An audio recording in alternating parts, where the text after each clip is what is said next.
Class সপ্তম শ্রেণী বন্ধুরা, তোমরা কেমন আছো? ভালো আছো আশা করি। আজকের আবার আরেকটা ক্লাস তোমাদের বিজ্ঞান নিয়ে আলোচনা করব। গত দিনে আমি শেষ করতে পারিনি যে অধ্যায়টা, সেই অধ্যায়টাই পড়াবো। অর্থাৎ নবায়নযোগ্য শক্তি, অর্থাৎ শক্তি, কাজ ক্ষমতা শক্তি, সেই অধ্যায়টা শেষ করিনি, আবার শেষ করব। সবাই ভালো থাকো। আবার শুরু করছি তোমাদের বিজ্ঞান। তো সপ্তম শ্রেণীর বন্ধুরা, তোমরা তোমাদের বিজ্ঞান বই সপ্তম অধ্যায়টা একটু বের করো। গত ক্লাসে আমি অর্ধেক পর্যন্ত পড়েছিলাম। আজকের দেখি চ্যাপ্টারটা সম্পূর্ণ শেষ করে দেবো। অর্থাৎ আজকের পার্টটা হবে পার্ট 2। অর্থাৎ তোমাদের পেজ নাম্বার হলো 73 পৃষ্ঠা পর্যন্ত বের কর। শক্তির সংরক্ষণশীলতা। এরপর পড়ছি আমরা নবায়নযোগ্য শক্তি। সেদিন আমরা নবায়নযোগ্য শক্তি সম্পূর্ণ শেষ করতেও পারি না, আজকে নবায়নযোগ্য শক্তি বলবো। তা বিজ্ঞান বন্ধু, যেহেতু আমি ভিডিও ক্লাস করতেছি, অর্থাৎ সম্পূর্ণ বইটা আমি পড়াতে পারবো না। অর্থাৎ আমি পয়েন্টগুলো দেখবো, পয়েন্টগুলো দেখেই আমি আলোচনা করবো। যে পয়েন্টগুলো আমি আলোচনা করবো তোমার বই থেকেই আমি বলবো। কিন্তু আমাদের মুখস্থ থাকে যেহেতু বিজ্ঞান, তাই আমরা বায়োগ্যাস, উদ্ভিদ ও প্রাণী সম্পর্কে বায়ু প্রবাহ, বায়োগ্যাস পর্যন্ত পড়েছিলাম। এবার পড়বো কি আমরা বায়ু প্রবাহ। সেদিনকার আলোচনার পর থেকে আমি আলোচনা করছি বায়ু প্রবাহ। আদিম মানুষ ভয় পেয়ে যেত বায়ু প্রবাহ। বায়ু প্রবাহ দেখে ভয় পাইতো। সভ্যতার বিকাশে, অর্থাৎ বিজ্ঞানের ক্রমবিকাশের ফলে বায়ু প্রবাহ মানুষ বর্তমান বিভিন্ন কাজে ব্যবহার করছে। আদিম মানুষ 4-5টি পাখার সাহায্যে চক্র বানিয়ে বাতাসের সাহায্যে চক্র ঘুরাতো, সেই চক্র থেকে পানি উত্তোলন করতো এবং কৃষিকাজ করতো, শস্য মাড়াই করতো। জোয়ার ভাটা, এই জোয়ার ভাটা সম্পর্কে আমরা আগেই জানি। এটা এমন একটা প্রচণ্ড শক্তি। আমরা যখন নদী পথে চলি, জোয়ার ভাটার কারণে অনেক লঞ্চ ডুবি, নৌকা ডুবি হর হামেশাই ঘটে থাকে। পানির একটা স্রোত আছে যেটাকে আমরা কারেন্ট বলে থাকি। নদী বা সমুদ্রের পানি জোয়ার ভাটার শক্তিকে কাজে লাগে বিভিন্ন যন্ত্র চালানোর ব্যাপার অনেক দিন আগেই উদ্ভাবিত হয়েছে। এটা কিন্তু নতুন নয়। কিন্তু জোয়ার ভাটার শক্তিকে তড়িৎ শক্তিতে, অর্থাৎ বিদ্যুৎ শক্তিতে রূপান্তরের ব্যাপারটা খুব বেশি দিনের না। আর জোয়ার ভাটাকে কাজে লাগাই যে আমরা বিদ্যুৎ উৎপাদন করবো, সেই কাজটা কিন্তু আমাদের বেশি দিনের নয়, খুব অল্প সময়। অর্থাৎ 19বিংশ শতাব্দীর শুরুর দিকেই এই কাজটা শুরু হয়েছে। বিংশ শতাব্দীতে জোয়ার ভাটাকে কাজে লাগিয়ে বিদ্যুৎ উৎপাদন করছে। অর্থাৎ বিদ্যুৎ উৎপাদন, অর্থাৎ পানি, জোয়ার ভাটা হলো কি একটি নবায়নযোগ্য শক্তি। অর্থাৎ পানিকে আমরা শেষ করতে পারবো না, পানি দিয়ে বিদ্যুৎ উৎপন্ন করবো, আবার বিদ্যুতের পর পানিটা ফিরে যাবে। এটা হলো কি নবায়নযোগ্য শক্তি।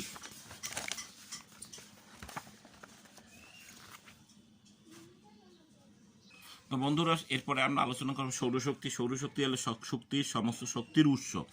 অর্থাৎ উদ্ভিদ, প্রাণী, জোয়ার ভাটা বলো, বিদ্যুৎ, বায়ুপ্রবাহ সব কিছুই নির্ভর করে সৌরশক্তির উপর। সৌরশক্তিকে কাজে লাগিয়ে আমরা বিদ্যুৎ উৎপাদন করি। এই বিদ্যুৎ আমরা বিভিন্ন কাজে ব্যবহার করতে পারি। এরপর হলো নবায়নযোগ্য শক্তি। অর্থাৎ এই যে শক্তিগুলো আলোচনা করলাম, এগুলো হলো কি শক্তি নবায়নযোগ্য শক্তি। আর নবায়নযোগ্য শক্তির সুবিধা এবং অসুবিধা। অর্থাৎ শক্তির সুবিধা হলো কি, এরপর সুবিধাও যেমন আছে, এই শক্তির অসুবিধাও তেমন রয়েছে। অর্থাৎ নবায়নযোগ্য শক্তি যদি আমরা ব্যবহার করি, নবায়নযোগ্য শক্তির মাধ্যমে বায়ুপ্রবাহ বা সৌরশক্তি একটি অপূরন্ত শক্তির উৎস। এর সুবিধা হলো বায়ুপ্রবাহ বা সৌরশক্তি অপূরন্ত শক্তির উৎস। আমরা এখন কি পড়ছি বন্ধুরা, তোমরা বলে রাখো নবায়নযোগ্য শক্তি ব্যবহারের সুবিধা। বায়ুপ্রবাহ সৌরশক্তি একটি অপূরন্ত শক্তি। অর্থাৎ এই শক্তি জীবনেও শেষ করবে না। মানুষ যদি 600 কোটি আছে, 6000 কোটি হোক, বায়ুপ্রবাহ শেষ করতে পারবে না, সৌরশক্তিও শেষ করতে পারবে না। কারণ বায়ু ও সূর্য সর্বদাই কি বিদ্যমান। পানি স্রোতকে ব্যবহার করে বেশি পরিমাণ শক্তি উৎপাদন করা সম্ভব। আমাদের দেশে যদি আমরা পানি স্রোতকে ব্যবহার করি, বেশি শক্তি উৎপাদন করি, এক্ষেত্রে স্রোতকে বাধা দেওয়ার জন্য তৈরি ব্রিজ বা ব্যারেজ, সড়ক যোগাযোগ উন্নত করবে। একটা নদীতে যদি এই শক্তি উৎপাদন করার জন্য ব্যবহার করি, নদীতে আমরা ব্রিজ দিতে হবে বা ব্যারেজ দিতে হবে। ব্যারেজটা আমরা কি যোগাযোগ ব্যবস্থা ব্যবহার করতে পারবো। চাঁদ যেহেতু পানির জোয়ার ভাটাকে প্রভাবিত করে, এটি সর্বদাই বিদ্যমান, তাই পানি জোয়ার ভাটা থাকে। অর্থাৎ চাঁদ যতদিন আছে, পানিতে জোয়ার ভাটাও ঠিক তেমনি হবে। অর্থাৎ এটা কি কোনোদিনও শেষ করতে পারবো না। নবায়নযোগ্য সাধারণত পরিবেশ বান্ধব, কারণ এরা বায়ুতে কার্বন ডাইঅক্সাইড বাড়ায় না। আমরা জানি যে কোনো জ্বালানি পোড়ালে কার্বন ডাইঅক্সাইড বৃদ্ধি হবে, কিন্তু নবায়নযোগ্য শক্তি বৃদ্ধি ব্যবহার করলে কোনো বায়ু দূষিত হবে না। পলিউশন, এয়ার পলিউশন বলতে কিছুই থাকবে না, আর হবেও না। তো বন্ধুরা, নবায়নযোগ্য শক্তি ব্যবহারের দেখি আরেকটু কি আছে। নবায়নযোগ্য শক্তির সীমাবদ্ধতা আমরা সম্পূর্ণ আলোচনা করবো না, একটু দেখি, একটু বেশি যেগুলো বেশি বেশি আছে। নবায়নযোগ্য শক্তি তোমাদের প্রশ্নে আসে, নবায়নযোগ্য শক্তি ব্যবহার সুবিধা এবং নবায়নযোগ্য শক্তি ব্যবহারের সীমাবদ্ধতা। এটা তোমাদের প্রশ্ন আসে। দেখো, তোমাদের বই প্রশ্ন আছে, সৃজনশীল প্রশ্ন আছে, সেই প্রশ্নগুলোতেই তোমরা দেখতে পাবে। আর নবায়নযোগ্য শক্তির সীমাবদ্ধতা হলো বায়োগ্যাস থেকে যে বিদ্যুৎ পাওয়া যায় তার পরিমাণ কম এবং সীমিত। অর্থাৎ বায়োগ্যাস থেকে আমরা আলোচনা করেছি কি বিদ্যুৎ উৎপাদন করতে পারি। এই বায়োগ্যাস থেকে যে বিদ্যুৎ উৎপাদন করবো, এটা কিন্তু শিল্প কারখানায় ব্যবহারযোগ্য করতে গেলে অনেক বেশি খরচ হতে পারে। আবার যদি খরচ করে যদি বানাতে পারি তবে আজীবন টিকে থাকবে। আর বিদ্যুৎ উৎপাদনের পরিমাণটাও সীমিত হবে, অর্থাৎ পর্যাপ্ত পরিমাণে বিদ্যুৎ আমরা পাবো, কিন্তু পর্যাপ্ত পরিমাণে পাবো না এবং কম সীমিত। বায়ু প্রবাহ স্রোত থেকে যে নবায়নযোগ্য শক্তি পাওয়া যায় তার উৎস সীমিত, অর্থাৎ বায়ু প্রবাহ স্রোত থেকে যে বিদ্যুৎ পাওয়া যায় তার উৎস কি সীমিত, কারণ এর জন্য যে প্ল্যান তৈরি করতে হয় তার জন্য সুবিধাজনক জায়গা লাগে। বায়ু প্রবাহের জন্য যে প্ল্যান তৈরি করতে হয় তার জন্য কী কী লাগে, আমাদের সুবিধাজনক জায়গা লাগবে। কারণ এর জন্য যে প্ল্যান তৈরি করে বায়ু প্রবাহ উৎপাদনের মাধ্যমে, বায়ুর উৎপাদনের মাধ্যমে অন্যতম সমস্যা হলো সবসময় বায়ু প্রবাহ থাকে না। আর এর একটা সমস্যাও আছে, সবসময় আমাদের বায়ু প্রবাহ থাকে না, কখনো দেখবো বাতাস প্রচার জন্য জোরে আসছে বা কখনো হালকা আসছে। সূর্যের আলো থাকলে সৌরশক্তি সূর্যের আলো থাকলে সৌরশক্তি নির্ভর নবায়নযোগ্য শক্তি পাওয়া যায়, কিন্তু বৃষ্টির পানির জন্য উৎপাদন ব্যাহত হতে পারে। যখন বৃষ্টি হবে তখন উৎপাদন কি সৌরশক্তি ব্যাহত হতে পারে। রাতে সোলার প্যানেল আছে না, কিন্তু বৃষ্টি হচ্ছে, তখন কিন্তু তোমার এই জিনিসটা কাজ করবে না। আবার হলো অনেক সময় পানির জোয়ার ভাটাকে নবায়নযোগ্য শক্তির উৎস হিসেবে ব্যবহার করে নদীর গতির পরিবর্তন হয়। তা অর্থাৎ নদীকে বাদ দিয়ে আমাকে কী করতে হয়, নদীর পানি বিদ্যুৎ উৎপাদন করতে হয়। এই যদি এই কাজটা করি তবে নদীর গতিপথে পরিবর্তন হয়। এছাড়া নদীর ব্রিজ ব্যারেজ নির্মাণে জাহাজ চলাচল বাধাগ্রস্ত হয়। সৌরশক্তি, বায়ু, পানির স্রোত থেকে উৎপন্ন নবায়নযোগ্য শক্তি সাধারণত ব্যয়বহুল। এটা কাজটা করাও একটা সৌরশক্তি, অর্থাৎ নবায়নযোগ্য শক্তির সীমাবদ্ধতা হলে কি এই নবায়নযোগ্য শক্তি, আর যেমন বায়ু প্রবাহ, সৌরশক্তি, বায়ু প্রবাহ, পানি, জোয়ার ভাটা, এই যে কাজগুলো আমরা করব, এগুলো দিয়ে বিদ্যুৎ উৎপাদন করব বা ব্যবহার রিসাইকেল করা যায়। এই কথা হলো রিসাইকেল করা যায়, কিন্তু হলো কি আসলে ব্যয়বহুল। বন্ধুরা, এরপরে আমরা চ্যাপ্টারে আমরা কী কী আলোচনা করলাম, আজকের নবায়নযোগ্য শক্তি ব্যবহারের সুবিধা বা নবায়নযোগ্য শক্তি ব্যবহারের অসুবিধা, এই তিনটে প্রশ্নই তোমাদের দেখবে। এখন অনবায়নযোগ্য শক্তি, অনবায়ন অর্থাৎ কি, যেটাকে পুনরায় ফিরে পাওয়া যায়, অর্থাৎ রিসাইকেল করেও পাওয়া যায় না, তাদেরকে আমরা অনবায়নযোগ্য শক্তি বলবো। এখন শোনো, অনবায়নযোগ্য শক্তি হলো কি, অনবায়নযোগ্য মানে হলো যে শক্তি একবার ব্যবহার করার সংজ্ঞাটা হলো, অনবায়নযোগ্য শক্তি হলো যে শক্তি একবার ব্যবহার করা হলে তা পুনরায় শক্তি উৎপাদন করা যায় না, তাকে অনবায়নযোগ্য শক্তি বলবো। অনবায়নযোগ্য শক্তি বলবো কাকে?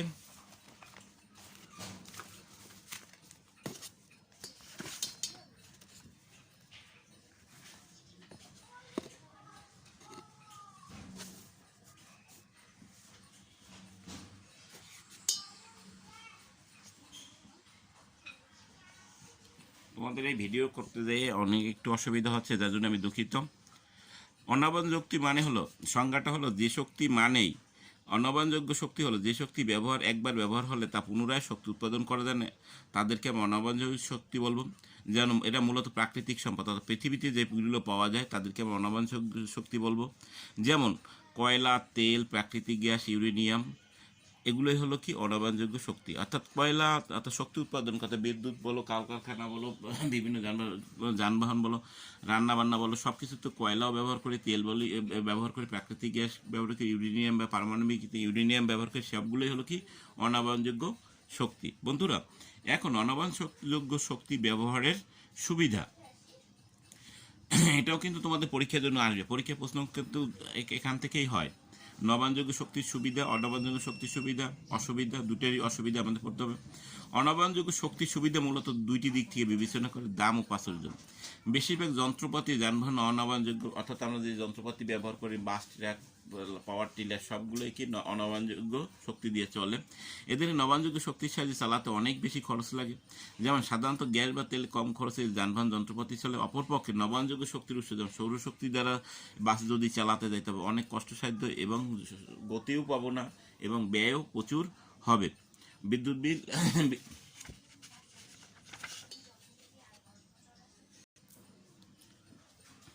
না বন্ধুরা, অনবায়নযোগ্য শক্তি ব্যবহারের সীমাবদ্ধতা কি? এই অনবায়নযোগ্য শক্তি ব্যবহারের সীমাবদ্ধতা আছে। অনবায়নযোগ্য শক্তির জ্বালানি অসুবিধা হলো এটি অনবায়নযোগ্য এবং দ্রুত ফুরিয়ে যায়। তেল, এক লিটার তেল আছে, 1 লিটার তেল পুড়েই যদি ফেলাই দিই তো একসময় তেলের বোতলটাই শেষ হয়ে যাবে, অর্থাৎ এরা নিঃশেষ হয়ে যায়। পরিবেশ থেকে উচ্চমাত্রা দূষিত করে, আমাদের পরিবেশে যে পরিবেশে বাসকারী সেই পরিবেশটাকে দূষিত করে। এদের দহনে কার্বন ডাইঅক্সাইড বাতাসে ছাড়লে গ্লোবাল ওয়ার্মিং সৃষ্টি হয়, যেটা আমরা খুবই সমস্যাযুক্ত। যে কার্বন ডাইঅক্সাইড সৃষ্টি করে সেটা কী করে, আমাদের পরিবেশ, কার্বন ডাইঅক্সাইড সেটা আমাদের পরিবেশকে ধ্বংস করে, গাছপালা কমিয়ে দেয়। এটা হলো অনবায়নযোগ্য শক্তির সীমাবদ্ধতা। শক্তি ব্যবহারের সংকট, অর্থাৎ মানুষ জীবন ধারণের জন্য, উন্নয়ন কর্মকাণ্ডের জন্য যা কিছু করে তাই শক্তির প্রয়োজন। দিন দিন বেড়েই চলছে শক্তির ব্যবহার, অর্থাৎ মানুষ বাড়তেছে, শক্তির ব্যবহার বাড়ছে, তোমার চাহিদা বাড়ছে, চাহিদা বাড়লেই তোমার শক্তির উপরে ডিপেন্ড করতে হবে, ফলে তৈরি হচ্ছে শক্তির সংকট। নিম্নোক্ত কারণগুলোর জন্য শক্তির সংকট ঘটে। এই কারণগুলো হলো ক্রমবর্ধমান জনসংখ্যার চাহিদা মেটানোর অধিক হারে শক্তির প্রয়োজন, যে কথাটা আগেই বলেছি। উন্নয়নশীল দেশে ব্যাপক হারে দালান কোঠা, রাস্তাঘাট, কলকারখানা ইত্যাদি নির্মাণ করছে, যানবাহন নির্মাণ করছে। এ সকল নির্মাণ কাজে যানবাহন রক্ষণাবেক্ষণে অধিক শক্তির প্রয়োজন হয়। মানুষ উন্নত জীবনযাপনের জন্য বিলাসবহুল ঘরবাড়ি নির্মাণ করে, রেডিও, টিভি, ভিসিআর, কম্পিউটার, শীততাপ নিয়ন্ত্রিত। আর এগুলো করতে গেলে আমাদের অতিরিক্ত বিদ্যুৎ ও কাজকর্ম, বাণিজ্যিক যন্ত্রপাতি প্রয়োজন। এগুলো যদি যন্ত্রপাতি চালাতে এবং শক্তির উপরে নির্ভর করতে হয়।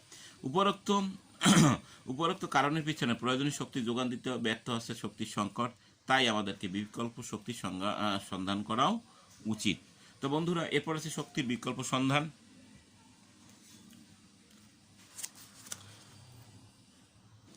এরপর হলো শক্তিকে আমাদের জীবনে শক্তির প্রভাব ও সাশ্রয় ব্যবহার। অর্থাৎ শক্তি ছাড়া আমরা বাঁচতে পারি না, উদ্ভিদ বাঁচতে পারে না, প্রাণী বাঁচতে পারে না, জীব বলতে কোনো কিছুই বাঁচতে পারে না। অর্থাৎ শক্তিকে আমাদের দরকার। এই শক্তি থেকে বেঁচে থাকার জন্য শক্তিকে আমাদের সাশ্রয়ী মনোভাব থাকতে হবে। সাশ্রয়ী মনোভাবটা হলো তোমাদের পরীক্ষায় আসতে পারে। শক্তিকে ব্যক্তিগত সম্পদ না ভেবে সমষ্টিগত সম্পদ বিবেচনা করায় মানসিকতা সৃষ্টি করতে হবে। অর্থাৎ মনে করি যদি আমার বাড়িতে আমার টেলিভিশন আছে, আমি চালাবো সারাদিন, প্রয়োজন অপ্রয়োজনে চালিয়ে রাখবো, এটা আমাদের উচিত না। রেডিও, টিভি, বাতি, এয়ার কন্ডিশন প্রভৃতি বৈদ্যুতিক যন্ত্রপাতি সরঞ্জাম প্রয়োজনে ব্যবহার করে অন্য সময় বন্ধ রাখতে হবে। অর্থাৎ শক্তি যদি সংরক্ষণশীল নীতি। তোমাদের প্রশ্নটা আসবে কি, শক্তি সংরক্ষণ নীতি বা কিভাবে আমরা শক্তিকে অপচয় থেকে রোধ করতে পারি। এরপর আসবে ত্রুটিপূর্ণ যানবাহন বা যন্ত্রপাতি বেশি শক্তি ব্যয় করা। অর্থাৎ দেখো যে গাড়ি নষ্ট, সেই গাড়িতে বেশি তেল লাগে। অর্থাৎ এই যে ত্রুটিপূর্ণ যানবাহন যেগুলো শক্তি বেশি ব্যয়িত হয়, সেগুলো আমরা ব্যবহার করব না। এজন্য সকল যন্ত্রপাতি সঠিক সংরক্ষণ অপরিহার্য। বিনা কারণে বা বিনা অপ্রয়োজনে যানবাহন ইঞ্জিন চালু রাখবো না। শক্তির সংরক্ষণ আমাদের ব্যক্তিগত খরচ যোগায়। তা বন্ধুরা, আমাদের প্রায় এই চ্যাপ্টারটা অধ্যয়নটা শেষ, এই অধ্যায় শেষ। এই অধ্যায় অনেকগুলোই আমরা শিখেছি। যেমন আমি একটু বলে রাখি যে এই অধ্যায়ে কাজ ক্ষমতা শক্তি সংজ্ঞা দিয়েছি, আমাদের চারপাশে শক্তির বিভিন্ন উৎস সম্পর্কে আলোচনা করেছি, শক্তির সৃষ্টি নেই, শক্তির নিত্যতা বলেছি, কাজ ক্ষমতা শক্তির সংজ্ঞা দিয়েছি, নবায়নযোগ্য শক্তির প্রয়োজনীয়তা, অনবায়নযোগ্য শক্তি কাকে বলে, নবায়নযোগ্য শক্তির সীমাবদ্ধতা এবং অনবায়নযোগ্য শক্তির সীমাবদ্ধতা আলোচনা করেছি। এগুলোই হলো অর্থাৎ কীভাবে শক্তি দিন দিন আমরা সংরক্ষণ করতে পারি। দিন দিন বেড়েছে শক্তির ব্যবহার, ফলে তৈরি আছে শক্তির সংকট। দৈনন্দিন জীবনে শক্তি অপব্যবহার, অপচয় রোধ করা, নৈতিক সব কিছুই আমরা আলোচনা করেছি এই অধ্যায় আলোচ্য বিষয়। অর্থাৎ আবারও যদি বলতে চাই, কাজ কি, কাজ ক্ষমতা শক্তি সংজ্ঞা দিয়েছি, আমাদের শক্তি বিভিন্ন শক্তির উৎস সম্পর্কে আলোচনা করেছি। আবার কি বলেছি, সৃষ্টির শক্তি সৃষ্টি বা বিনাশ নাই, অর্থাৎ শক্তির নিত্যতা সূত্র এখানে আলোচনা করেছি। শক্তিকে কয় ভাগে ভাগ করা আছে সেইটাও বলছি, যে নবায়নযোগ্য শক্তি, অনবায়নযোগ্য শক্তি, অনবায়নযোগ্য শক্তির সীমাবদ্ধতা, সুবিধা, নবায়নযোগ্য শক্তির সীমাবদ্ধতা, সুবিধা আলোচনা করেছি। শক্তির চাহিদা যে বেড়ে চলছে এই সম্পর্কে নিয়ে আমরা কী করতে পারি, জীবনে শক্তি ব্যবহার অবস্থায় থেকে রোধ করতে পারি, এগুলো কি করতে পারি। তো বন্ধুরা, এই অধ্যায় আমাদের শেষ। তোমরা বাড়িতে সৃজনশীল প্রশ্ন পড়বে, আর টেক্সট বুক বই 2টা সৃজনশীল প্রশ্ন আছে। আর দ্বিতীয় কথা হলো, তোমরা একটু দেখবে যে এই অধ্যায়ের যতগুলো প্রশ্ন আছে সৃজনশীল বা অবজেক্টিভ, তোমরা একটু বাড়িতে কাজ করবে। আমি তোমাদের হোমওয়ার্কে এই কাজগুলো দিয়েছি, তোমরা একটু যদি দেখো তো অবশ্যই তোমরা ভালো রেজাল্ট করতে পারো। সবাই ভালো থাকো, সুস্থ থাকো। আজকের বিজ্ঞান এখানেই শেষ করলো, অর্থাৎ 7ম অধ্যায় শেষ। অধ্যায়টা দেখে রাখো, 7ম অধ্যায় শেষ।